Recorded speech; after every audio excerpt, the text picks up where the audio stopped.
Today, we will be revealing the secret recipe to the Cheesecake Factory's most famous cheesecake. So without further ado, let's get started. Most people try to go for the easy way out and use a pre-made crust. Not today. We will be making our own crust from scratch. So grab a couple graham crackers, and either you can blend them, or you could do it the hard way like I did, and crush them with a rolling pin. We need in all 1.5 cups of graham cracker crumbs, and set them aside.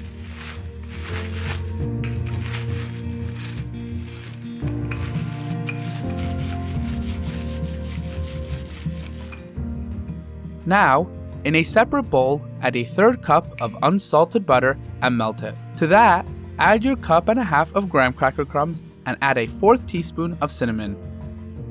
And mix until incorporated. Once done, add your crumbs to your baking dish and evenly spread out to fill the bottom of the pan. If you like making famous recipes like this at home, then now would be a great time to subscribe so you don't miss all future recipes. For our cheesecake filling, we are going to start with 32 ounces of softened cream cheese and add that to a mixing bowl.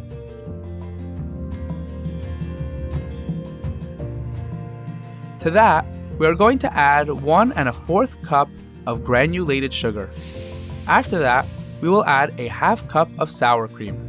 Now for a little flavor, we are going to add 2 teaspoons of vanilla extract.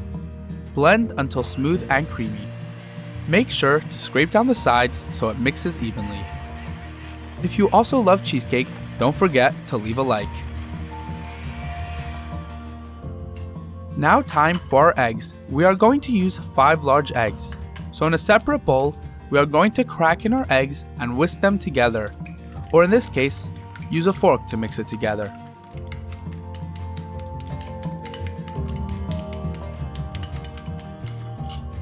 Then add them to our cream cheese filling. Once again, use your electric beater to blend until just incorporated. Remember, all the ingredient amounts and directions are in the description below. Bake for 12 minutes at 350 degrees in a water bath. Turn off the oven and let it finish baking for 50 to 60 minutes until the top of the cheesecake turns golden brown. Meanwhile, we will make our frosting. So in a separate bowl, add a 1/2 cup of sour cream and 2 teaspoons of sugar and mix together.